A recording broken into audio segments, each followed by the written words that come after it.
Good afternoon, everyone. I hope you are all excited to be here, just like I am. Thanks for joining us today, and I hope you are all doing well and keeping cozy in this chilly weather. My name is Douglas Ayeko, and I'm delighted to be representing Springboard Capital Limited. At Springboard, we don't just provide capital to fuel business growth. We go above and beyond by offering advisory services through our monthly BizSmart webinars. We believe in supporting our customers' investments through expert guidance. We are about to embark on a thrilling journey, a digital journey. Gone are the days when the businesses relied solely on brick and mortar establishments to give their growth. In the digital age, the landscape has dramatically shifted, and SMEs have embraced new strategies to stay competitive and thrive. Mobile applications and e-commerce platforms have emerged as powerful tools that can propel SMEs to unprecedented levels of success. During this webinar, we will dive into three key areas. One, are mobile applications the solutions to business reach and increased customer engagement? Can e-commerce contribute to business growth and success in this, or is this a scam? Is optimization of customer experience excellence for business tied to these two solutions? To stay ahead of this curve, stay tuned as we dive into the immense potential of mobile technology and e-commerce to navigate the ever-changing digital landscape with confidence. At this juncture, it's my absolute pleasure to introduce to you our speaker of the day, Cornelius Tonui, a man of simple words. He's a highly experienced software developer and CEO with a track record of over 20 years in the industry, with expertise in developing financial applications, mobile applications, and working extensively with Microsoft Dynamics 365 Business Central. He has consistently delivered innovative solutions that have empowered businesses and transformed their operations. As a visionary leader, he has served as CEO for more than a decade now, spearheading strategic initiatives and driving organizational growth. Under his guidance, Micropoint Systems has achieved remarkable success, capitalizing on emerging technologies and market trends. With an unwavering passion for technology and deep understanding of business needs, he has successfully navigated complex challenges, leading cross-functional teams to deliver cutting-edge software solutions. His leadership style is marked by a strong emphasis on collaboration, fostering a culture of innovation, nurturing talent and fostering growth within the tech community. Nonetheless, he is a mentor to young upcoming developers and entrepreneurs. So sit back, relax, and get ready to unlock the secrets of the digital age. Welcome, Cornelius. Thank you for the introduction. What you forgot to say about me is that Cornelius' dream job when he was young was to become a teacher. And talking teaching, my mom is a retired teacher. And although back in the day, the bread was a scarce delicacy, for us, we were lucky to have it once a month. But then it wasn't easy getting that bread. Mom had to time for that one bus, which used to come only once. You miss it that day, you wait for the next. And that was just a journey to check on the account balance. So as young boys, we would actually know if that balance was a positive or negative, depending on her mood when she comes back home in the evening. So really, we've come a long way, because back in the day, even checking that account balance, first of all, you're going to distance of like 100 kilometers. Just go and get that balance. balance. Today, technology is different because how do we check our account balance? In that mobile app, you just go there and check your wallet balance, or just dial some star and a number and hash, and you have your balance. So back in the day, like I told you, it wasn't easy. So lest we forget how we've come a long way with technology. Today, we're talking about business growth in the digital age. That is the mobile app and e-commerce. So from my screen, I hope you can see the things I want us to cover during this session. So the topics I want to take you through is to remind us about the changing business landscape from the early 90s, mid and late 90s, early 2000, 2010 and beyond, pre-COVID, post-COVID, and looking into the future.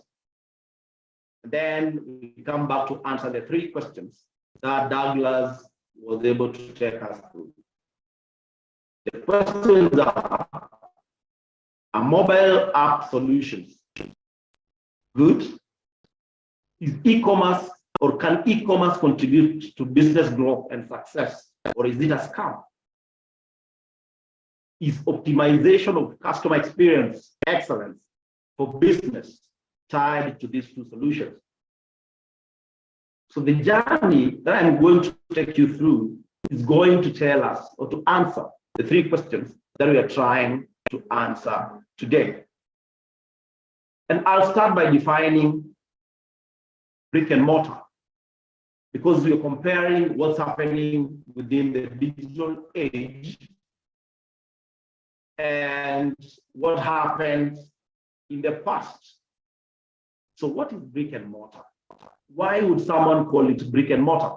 So we are talking about the physical presence, that shop in a corner, that bank that someone has to go. Like my mom used to go the 100 kilometers to get the KCB branch. So the question is, or the thing is, we're talking about that as a definition of brick and mortar. So we're saying brick and mortar refers to traditional street side business that offers products and services to customers face to face, in the office or in some store. So that is the definition of brick and mortar. So we're going to compare the brick and mortar business with how business is done today. A story of early 90s. This is the time that I did my KCP. That was early 90s. But then things have changed a lot. So using the parameters of the village where I come from, I was actually a cool kid. And what is the reason for that? Because my dad had a radio. So being with that radio was a big thing. You belonged to not so common family. But then the most important time, especially, is when you're waiting for that result, the KCP result. You could not go away from that radio, because remember, back in the day, there was only one radio station, and that was KBC. So during lunch break, especially, is when the results would be announced. So you don't go far from that radio. So those are the days of the news that would go like Tukufu Rice, Daniel Toroitich Alap Mod. So because you're a candidate, you don't want to listen to that part. But then the next would be Waziri wa Elimu leo ametangaza. That was big for us back then, because now the results are out. But then it used to take still very long time to get that result. So for 3-4 days, you'll not eat because of anxiety, until that head teacher would come in now and get that result on the board of the school. So you would hang every day. You're asking people, have you seen the head teacher somewhere? Because those results would go from province to the district then back to your school, 2-3 days. But what happens this day?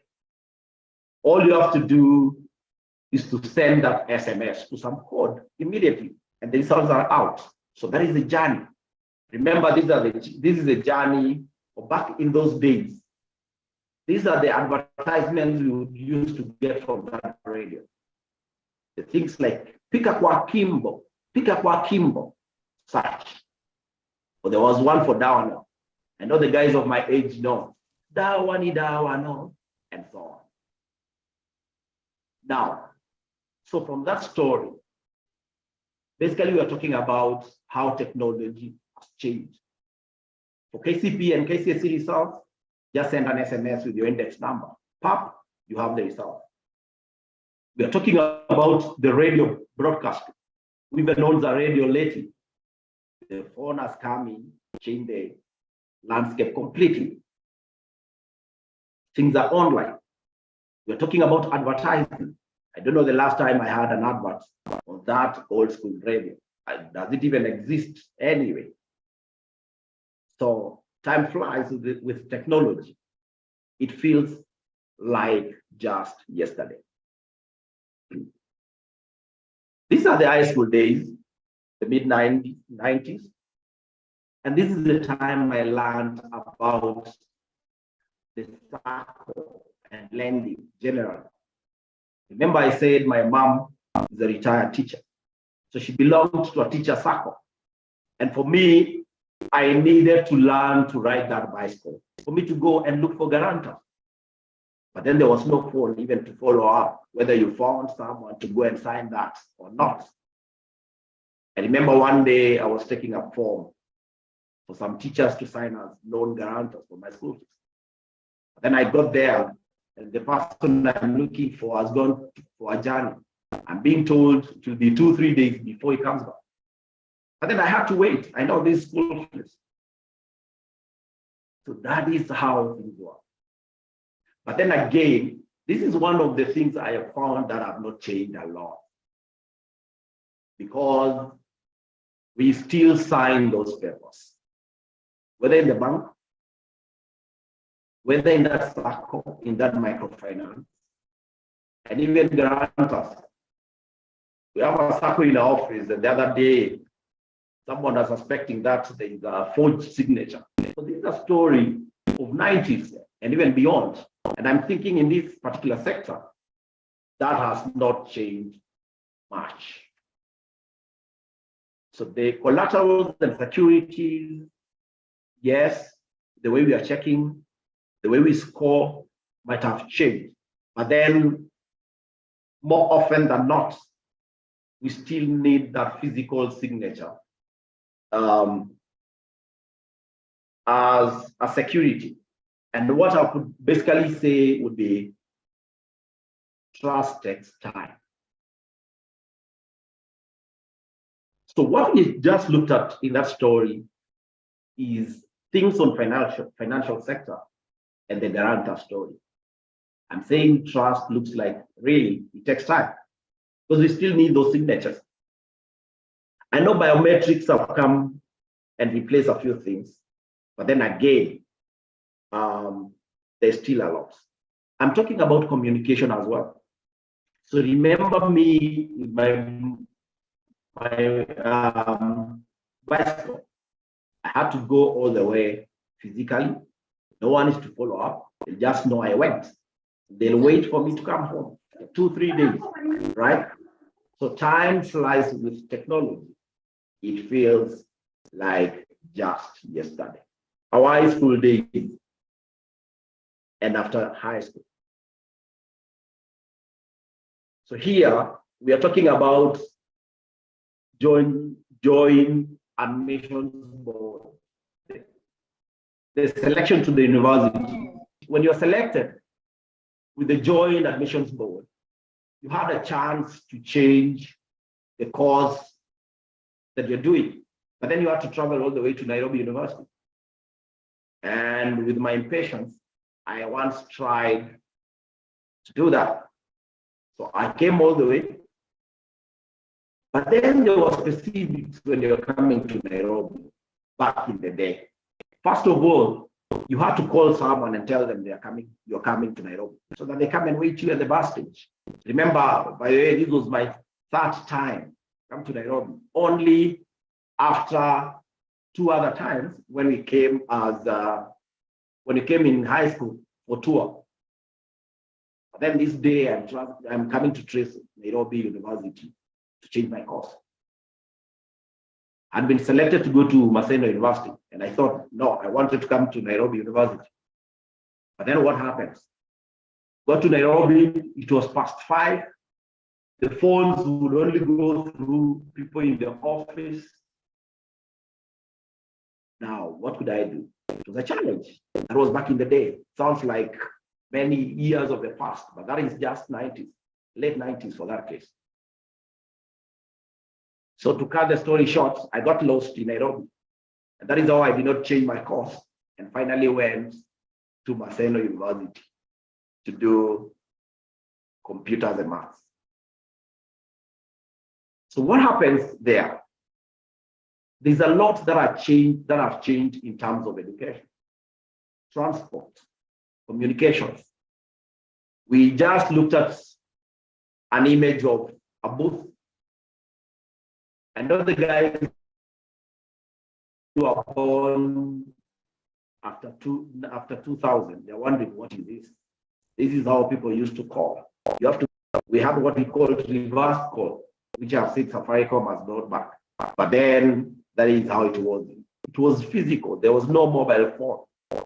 So a lot has changed over time. Transport. Let's look at the Ubers, the Bolts.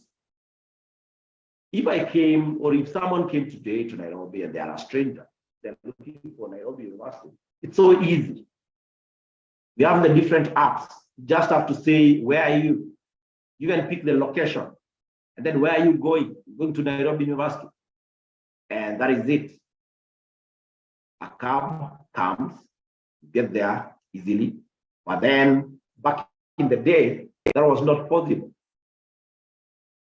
The way to select, the way to know which university you are going, I had to come all the way, to travel all the way to Nairobi, to know and to try and change the course I want, the course I was to do in the university.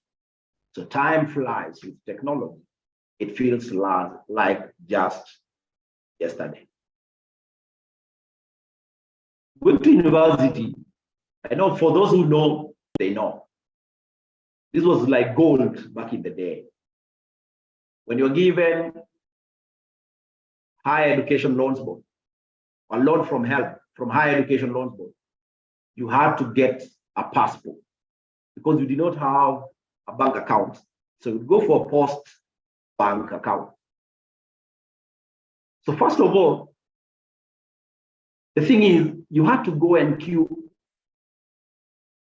For us, the guys from Maseno, you had to go and queue in Kisumu with that passbook. So they check, first of all, if we used to call it Chacha. I think it was after Nyegoti Chacha.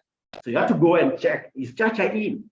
So you have to give the passbook, they check the balance. Sometimes it's in, sometimes it isn't. So it was that physical.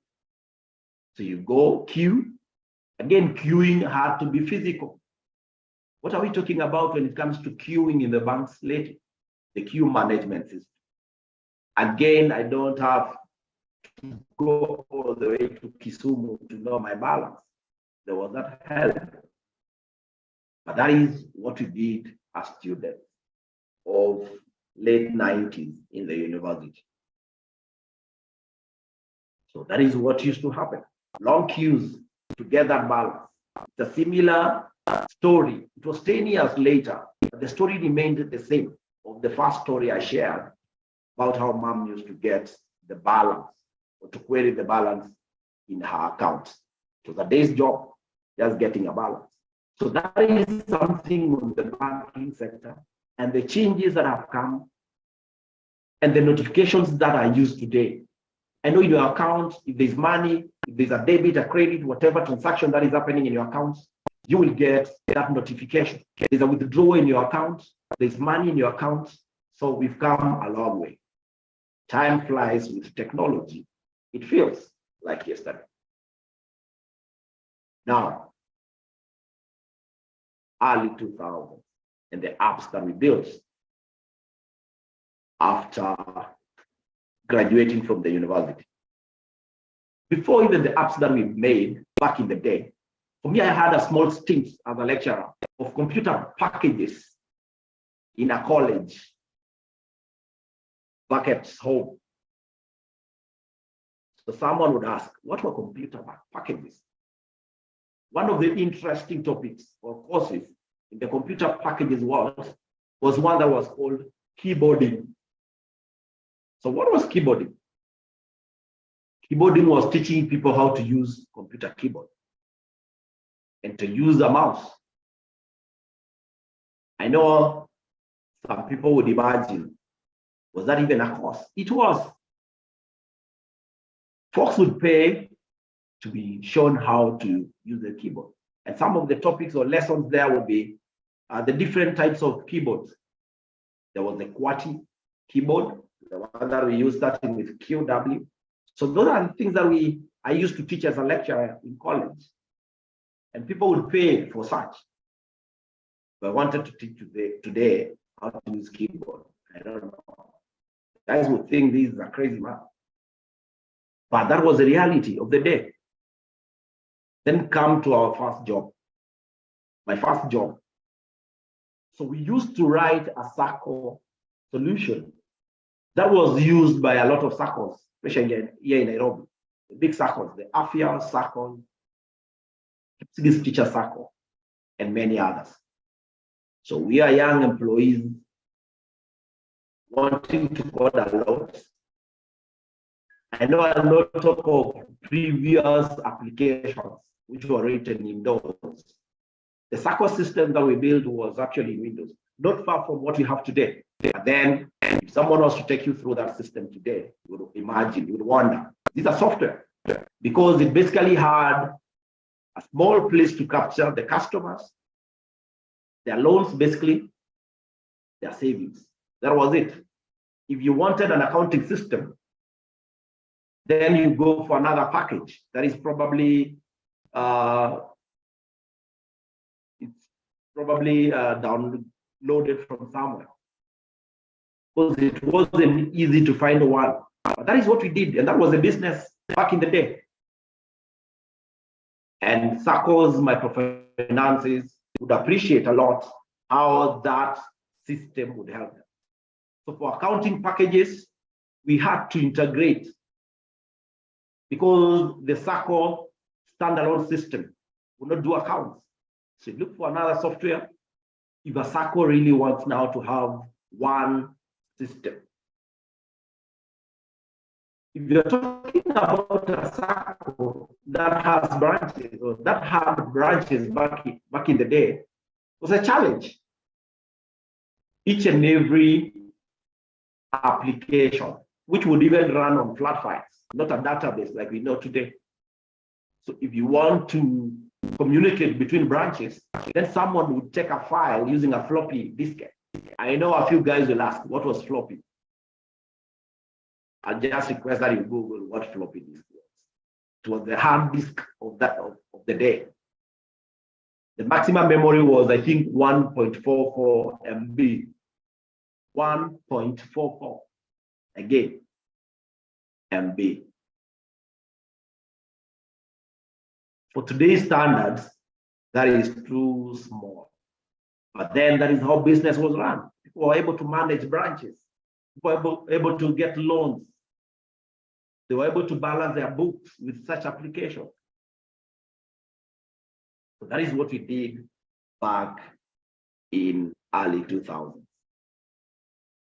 But then around mid 2000s again, of course, the ATMs were already in place, and we were now talking about integrating them so that a transaction that is done at the ATM is reflected at the bank.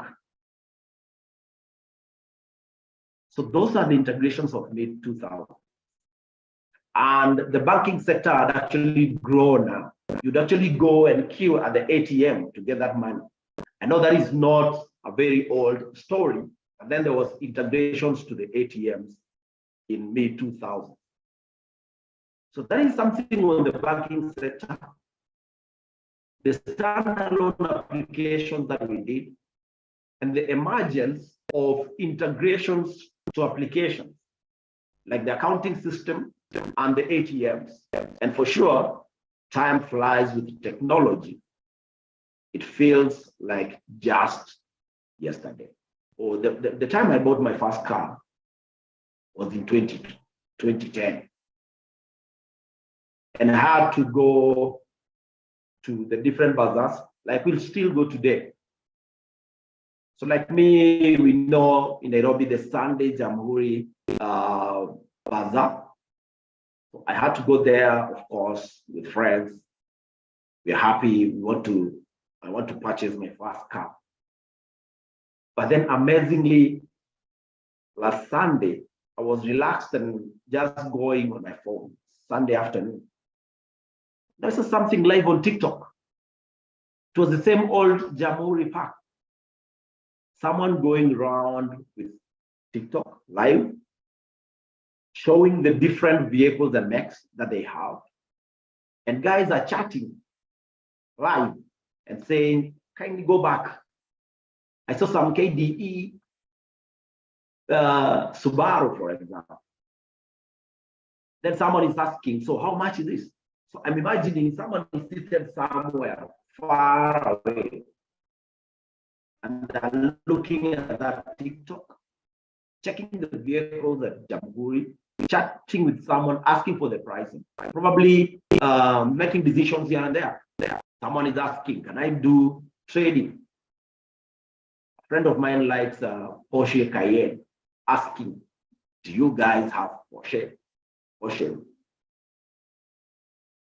That is how we are doing business in this digital age. But then that was not how it was back in the day. So what are we saying about the digital age? The social media platforms have actually morphed into business channels. We're doing webinars. We're doing meetings, advertisements. So that is how things have changed over time. In 2011, started the micropoint systems.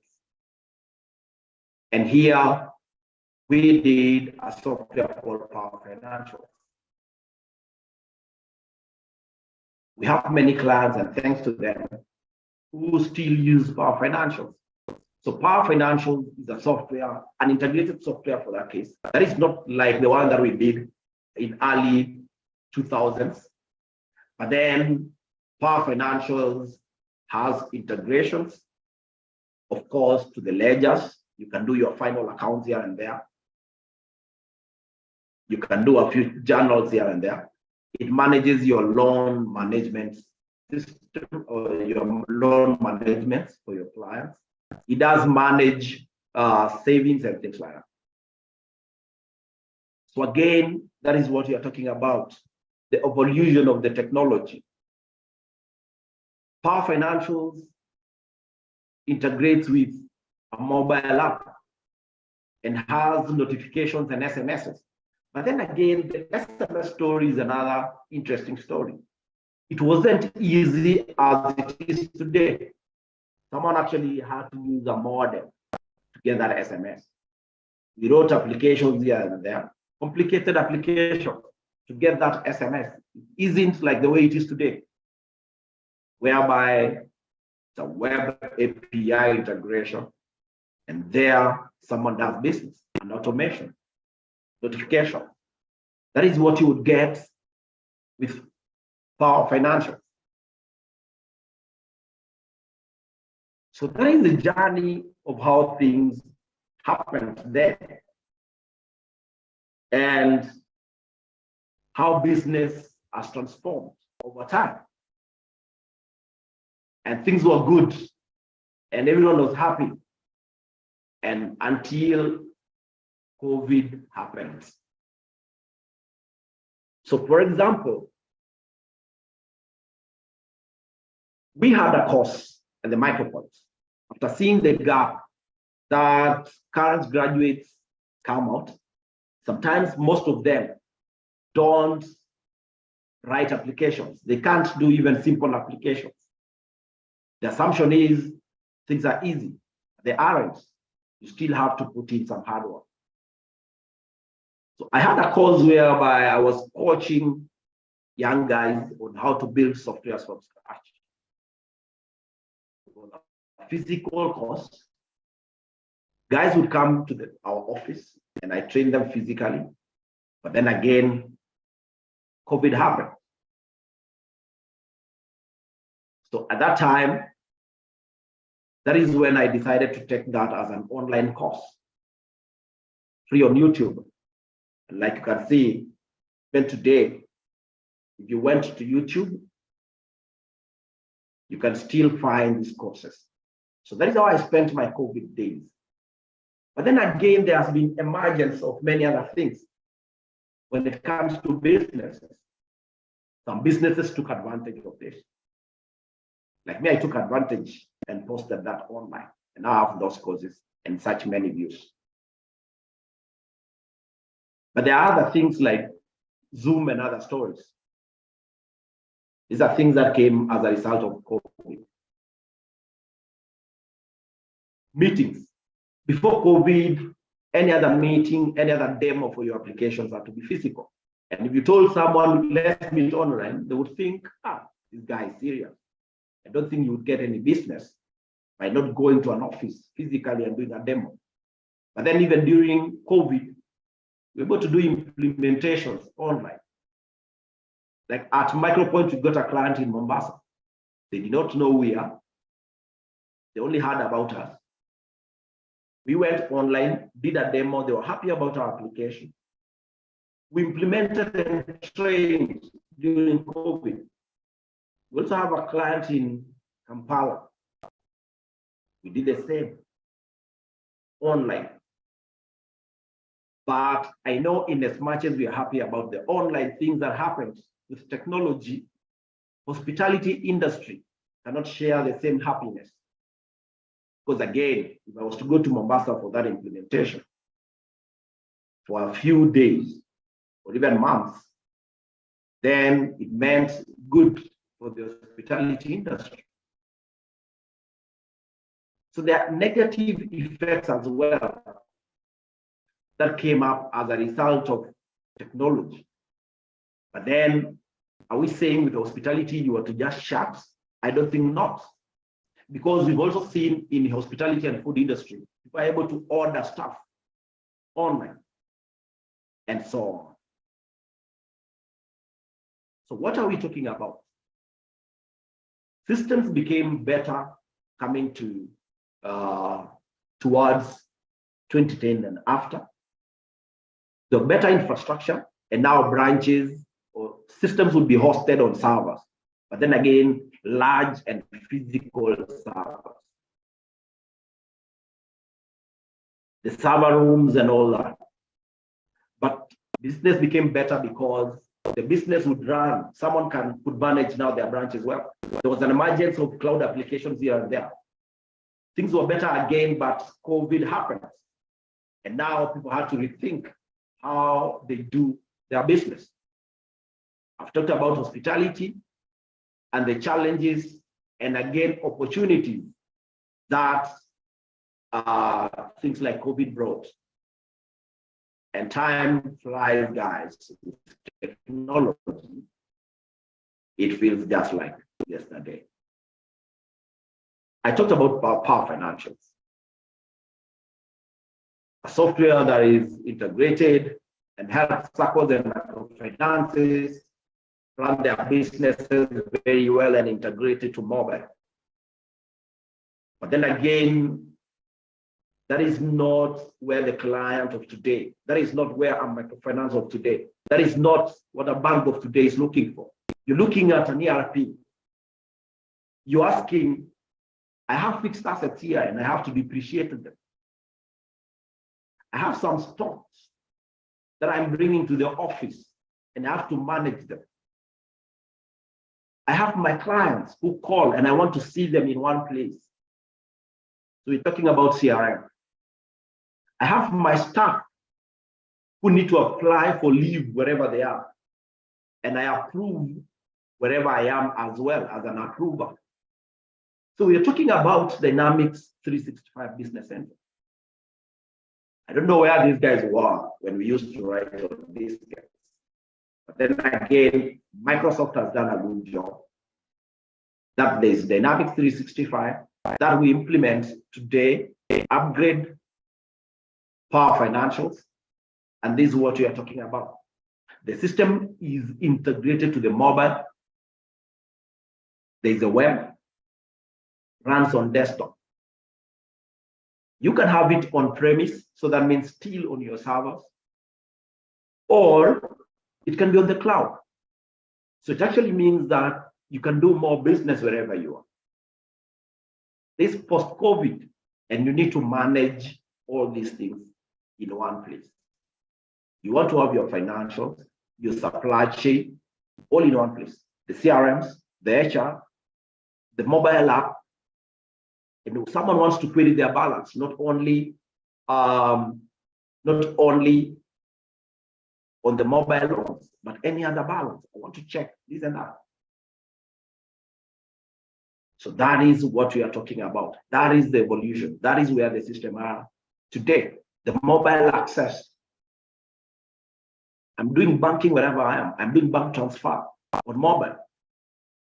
And this, I'm doing a web access.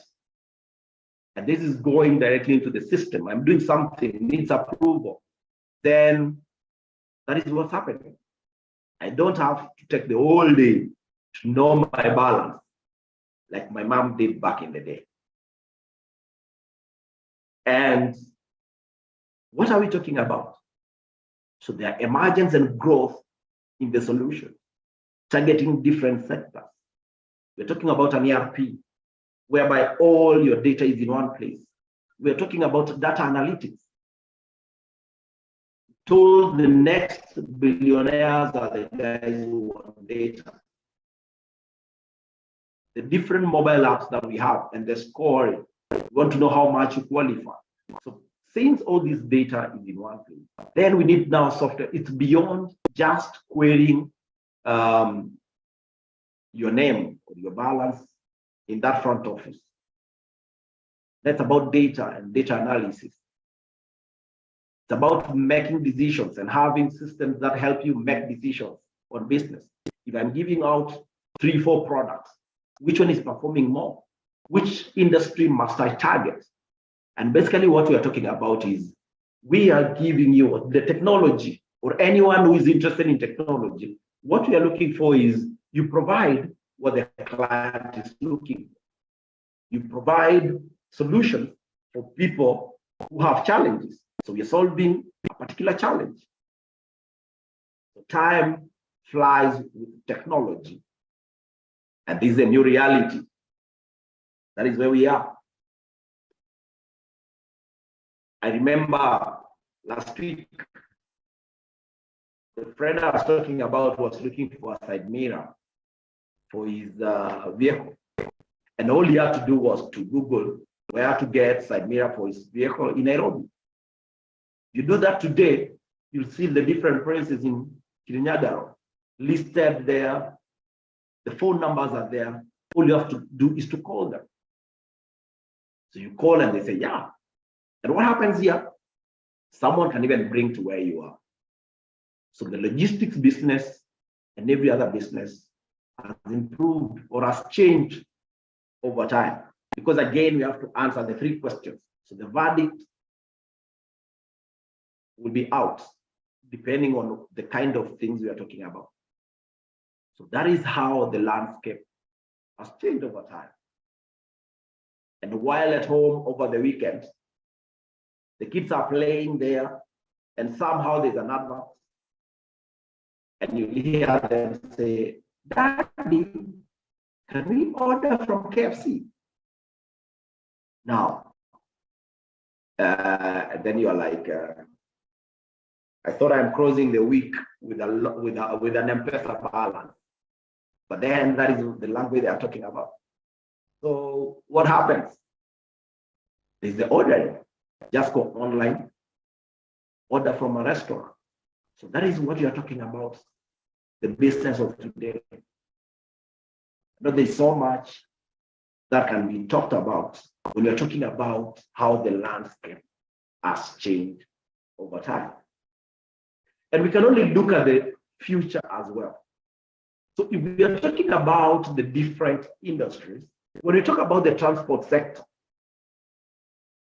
the Uber, the Bolts, and the logistics that I just talked about. The other things now, like people using IoT to attain the maximum efficiency and lower costs. That is what we are talking about when you are looking at systems. People to monitor gas emissions, it's such things. Education sector is enhanced learning. Now people can learn online. We've seen people post online or video clips like the one I showed you. They even boot camps for young learners. That is what the education sector. Financial sector. I appreciate Springboard Capital. They've embraced the technology, and we are now grading their systems to the Dynamics 365 that I talked about. We're looking at serving customers efficiently, effectively, making decisions on data, and so on and so forth. Medical sector. I got a friend who runs a pharmacy and has what you call Zazi Care. This is where you have a parent at home and you want the delivery of medicine. Such a thing, you can just dial. And that is it. You just have to pay and they deliver the medicine to your parents back at home. I've done that a number of times. So we can only talk about what other things are we looking at for the future. What are the opportunities that are there for us going into the future? So there were the three questions that we were asking ourselves in the beginning. The mobile apps. Are the mobile apps the way to go? Is e-commerce a way to go, or is it a scam? And the customization linked to the two solutions. I think I've given enough history about how things have changed, how landscape has changed. It's what they call Kodak moments. I know I could give a lot of stories about how we used to take photos back in the day, pictures back in the day, during events. But things have changed. I've not even had enough time to talk about the entertainment industry, the talent, the information, the different methods that you learn online. Probably and be a better cook, for example. So change is imminent. The only constant factor in this game is change itself. But then finally, I want to say the challenges that we face, well, there are challenges again with technology, but in the same breath, it gives opportunities.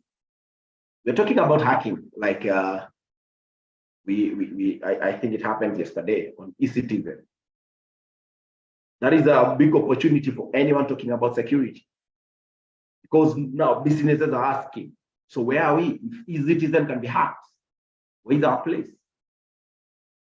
So it is a challenge, but then again, that brings in an opportunity. So look at where there are challenges. Post-COVID, there's been a lot of malls with empty spaces. I saw that yesterday's paper. And people are thinking how to do things different. People are thinking probably how to build smaller spaces and things like that. People are thinking how to get 24-hour economy so that you can buy any other time. I've seen that is what supermarkets are doing in Kenya today. But then I want to say I want to dare say that you may not run away on people's touch as well. Technology will not come and do away with everything. We still need that personal touch. That is why for customer experience, you still need to talk to someone, see the emotions and this. But then the driving force for all this is technology. In the interest of time, I'll say thank you very much for listening to me. And now I've given you a story, the journey that the digital landscape or business landscape has taken over time. And I have to say thank you very much. That is my presentation for today. The business name is the Micropoint Systems Limited. We are based in Nairobi, and those are our contacts. Thank you very much. Back to you, Douglas. Wow, thank you so much, Cornelius. That was quite a handful. So Cornelius, in the interest of time, as you say it, allow me read out a few questions from the audience. One from Gabriel Kiwara. With the increasing popularity of mobile applications, how can SMEs strike a balance between mobile applications development costs and the potential benefits they offer in terms of growth and customer engagement? The question about the balance on cost of software development and the SMEs. I think what I have to say is that when you're starting, you must not look for something big, because you can remember there are simple applications. I would want to call them simple, though not that very simple, like Excel, the Google Worksheets. Yesterday we had discussion with friends how some of these applications are actually done using Google Worksheets or Google Forms. So there are ways where small businesses can be, or there are places where small businesses can begin. They can do their data in Excel, because I'm imagining them they don't have a lot. They could do things like Google Forms for feedback, for their own small management here and there. Then for notifications and SMSs, it's not actually a big thing. It's not expensive. So they could do such integrations and start with what I could call freeware. And as they upgrade and their business grow, where they need the specifics, then they now put in a budget. And again, you saw I gave an example of Power Financials and Dynamics 365. Depending on what you're looking for, I'm sure you're able to get an application that can sort you at the point of your needs, depending on how big or small the business you're running into. But then again, some people, especially locally, don't like investing, especially on technologies. They may just be looking for freeware. But then remember, someone has sat down to help you do that. So even if you're looking at simple applications like Google Forms and you don't have an idea who can help you, then you can reach out to us. Then but again, be ready to spend, have some small budget for some of these things. Because again, like they say, free is expensive. Thank you, Douglas. Thank you so much, Cornelius. Now I have two more questions, and I think time is beating us. I'd like you, with the simple words possible, please tackle the following questions. What are some innovative ways for them to stand out from the crowd and gain a competitive edge using mobile applications and e-commerce? Ways to stand out is, one is, at the end of the day, you want to serve that customer. And someone told me that you may forget everything else, but you may not forget how someone made you feel. So if I have a challenge and I'm getting a response, for example. So some of the things like automation on like on notifications. If someone is looking for an item and it's not there, then there's communication to them that we are sorry, we are not getting it. So someone will feel that, yes, these guys are not only looking for my money, but they are taking care of my business or myself or my business as well. So to stand out, you use technology to serve your customer and make them happy.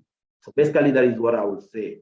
Number two, you have to be there. You have to, like I talked about the social media, you cannot be not there and expect to be known. So again, if I'm searching, I gave you an example of my friend who was looking for an item. And you see, without any bias, he went in there, searched and got offers online. So these are the things that we are talking about. Thank you. Thank you so much, Cornelius. The last question on customer focus. Yes. As a corporate, how can I use mobile applications to enhance customer onboarding, engagement, and retention? Thank you, Douglas, for the question. First of all, customer onboarding. So this is where we are talking about customized application. Because now somehow there has to be a custom. Custom means it's specifically made for you, for your business. This is where MicroPoint comes in. So it can help you customize an application. You're able to have your customers on board. There's notifications to them to tell them, welcome to our business. Again, on notifications, if you have offers, for example, this is a good time to tell them their offers. If we are talking about, for example, loyalty, and we have someone we've partnered who does the loyalty programs. So you want to have such loyalty programs whereby a customer who is doing good, who is giving you business regularly or a lot of business, award them. And all these are done by solutions. You must not manually go and find out who has bought, who has given us a lot of business today, who has bought a lot of items today, who's taken a lot of loans and repaid during the last week. You could give them discounts, for example.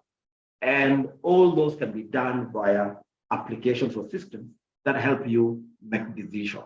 Thank you so much, Cornelius. That was a good presentation. Now, Springboard Capital is a microfinance company that has transformed lives by offering financial services to individuals and businesses for the past decade. Yes, we've been in existence for over 10 years. If you need money, we are here to offer the lending hand. You can find us at a town near you. Reach out to us through any of our social media platforms, Springboard Capital Limited. And at this juncture, I would like us to end our discussion. And I'd like to express my sincere depths of gratitude to all of you for tuning in. See you next month on the last Friday. Bye-bye and enjoy the rest of your afternoon.